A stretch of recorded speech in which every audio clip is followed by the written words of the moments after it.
Alright, we're going to kick off the double elimination rounds by looking at the bracket real quick. You see they're seeded from 1 through 16. It's actually the top 8 from the North American division that had 45 players, and the top 8 from the European division that had 47 players.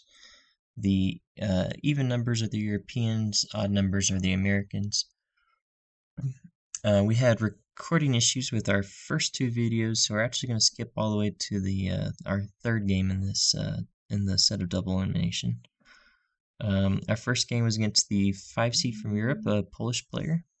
We played a Making News Scorched Earth variant and won. And our second game was against the number 1 seed from Europe, a player from Serbia. We played Andromeda and lost to his also Making News Scorched Earth build. So we're in the lower bracket now. Double elimination, so next loss knocks us out. And we're playing the 6 seed from Europe, another Polish player. We're playing Near Earth Hub for our Corp deck in this game. We're playing against Iain. This was recorded in June of last year. Upstalk actually didn't hit the shelves until July. This is one of those instances where the Octagon cards were available a few weeks before the actual cards came out.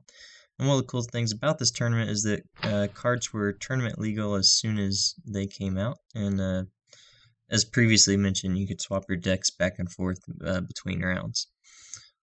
So we're at the time, AstroBiotics in the World Is Yours was pretty popular, but it was not popular in Near Earth Hub yet because Near Earth Hub came out this week on Octagon. So we're trying out a brand new AstroBiotics build in Near Earth Hub, which you're rolling your eyes because it's not exactly brand new anymore, but it was at the time. Anyway, opening hand is pretty terrible. We mulliganed into 2 agendas and 1 ice and Jackson Howard. We had the option there of rezzing and using Jackson Howard and going ahead and cycling out these agendas fairly early on. But anytime I see an AstroScript, I like the idea of holding on to it and trying to get a remote server set up to score it out of. So we're going to put the ice in front of headquarters because that's where the Astro is, and because we're playing against blue cards. And now we're going to sit back and draw. We're seeing a lot of economy right now.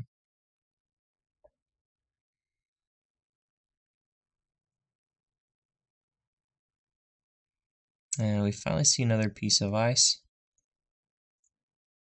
My goal and my thinking here was to get a remote set up to get Astro scored out fairly early. We're not too worried about Iain playing incredibly aggressively, but at the same time, we really don't want to leave R&D open. Now he's pulling out an R&D interface. So in hindsight, I think I would have preferred to shore up the ice on the central servers first. He does pull another AstroScript, so that mistake was costly. He's going to run the marked accounts, but he's not going to have the money to trash it. Not that he would, most people don't.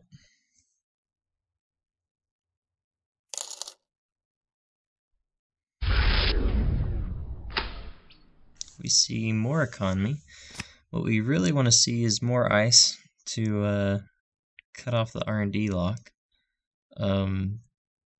But as it is, with the economy we've got in a Biotic Labor, we probably just want to credit up and set ourselves up to Biotic out the Astro next turn.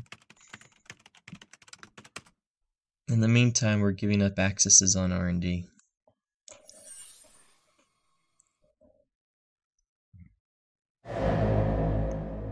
Login rejected. He does run on headquarters. We'll res the Quandary to keep him out.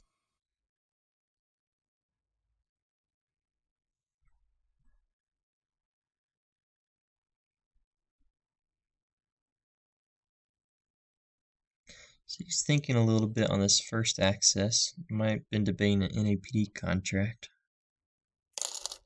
Credits up and runs back. He was at 4 credits. It's actually his price, SanSan City Grid, which he's going back to trash. Yep. That would have been nice with us being at 16 credits. He can't let us have that with us being at 16 credits. And he saw a fast track behind it, so that was a good decision by him to go back and trash it. But we got the Biotic in hand, so we'll go ahead and score out the Astro this way. We will drop it in a new remote so we get to see another card. We finally see another piece of ice. But we are going to give him one more turn of accessing at least 2 cards from R&D.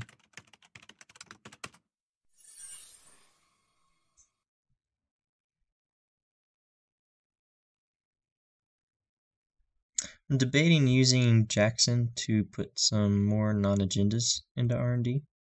Decide to let him through anyway. And he pulls a NAPD contract and a Project Beale. He actually only had 2 credits. We did a workaround where he clicked for 2 credits and then ran back in. So he's going to see one more card.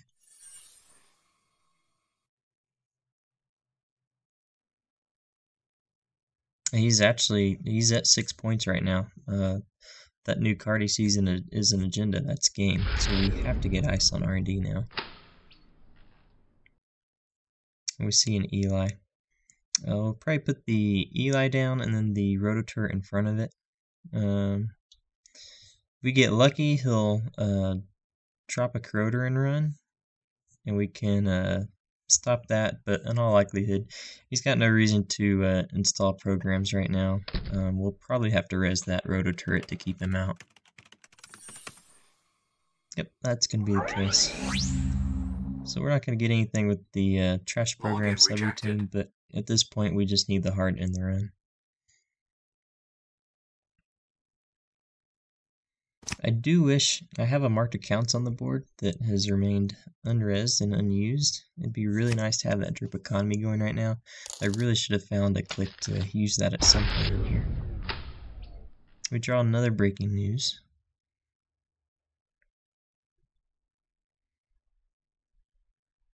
We're drawing for more ice right here.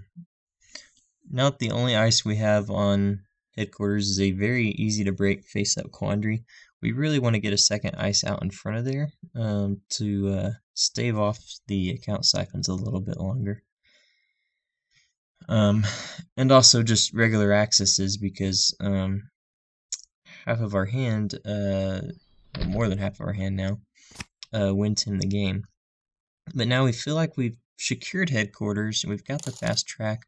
We're going to go ahead and pull the Astro so we can score it out of hand next turn.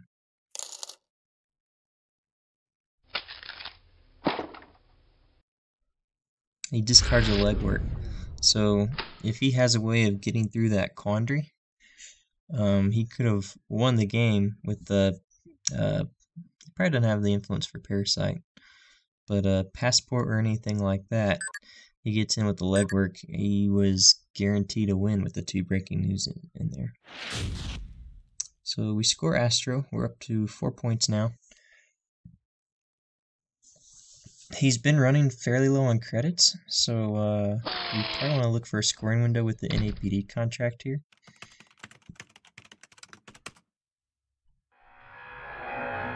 He plays Crypsis. That's boy, that's going to be expensive for him, but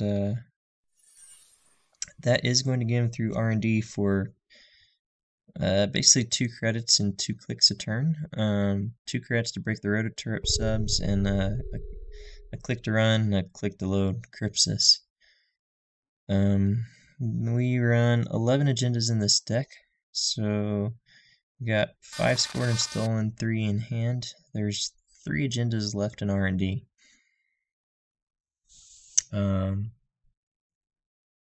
Removing Jackson and putting some more non-agendas in there is definitely an option that we want to look at soon. We know we're going to have a scoring window right here, so I didn't want to res the Eli there.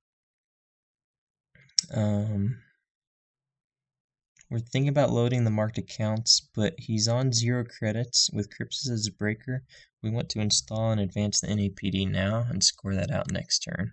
There's no way he's going to get past the Wraparound And even if he credits up in inside jobs, he can't steal the NAPD with the additional cost. It's about as big of a scoring window as we're going to get, and then we can score the breaking news out of hand.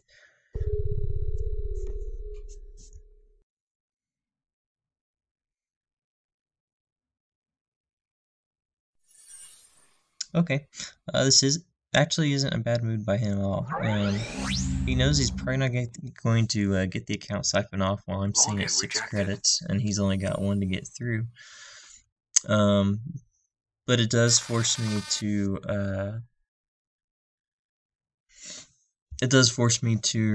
res the guard to protect headquarters and keep him from getting in and spending money that could be used to advance an agenda next turn.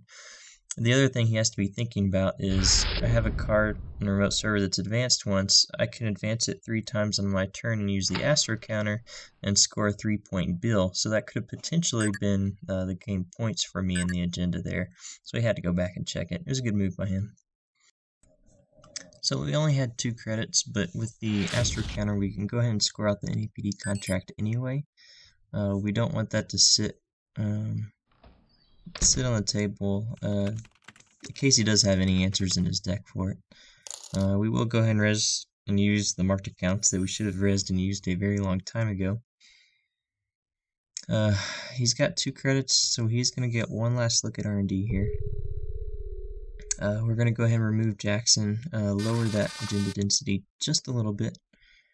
There are still 3 agendas in archives, so he's got about a 1 in 7 shot for each card, and he's accessing 2 cards.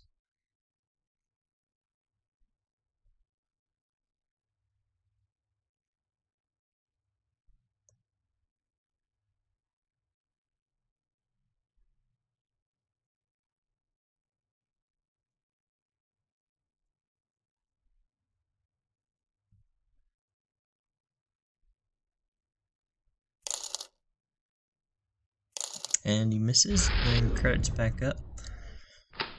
So he can easily run R&D next turn. We want to click for credits here and make sure we have enough to score breaking news or res that Eli. And then we're actually going to just try to distract him. We're going to put out a pad campaign behind the ice here in hopes that he runs it. If he runs it, that's a click he's not spending to run R&D. Clicks for credits, he does bite, he does run the remote. If he runs R&D this turn now, he'll lose the Crypsis, because he doesn't have a virus counter on it. So, he's had a decent lock on R&D, he's probably assuming no agendas are getting through, he doesn't know we've had the 2 breaking news in hand for a very long time. He's probably not going to risk Crypsis to run back through R&D. Thinking about it, he draws a card. So we'll install and advance breaking news, and that'll be game. And we will be back with another double elimination game after this.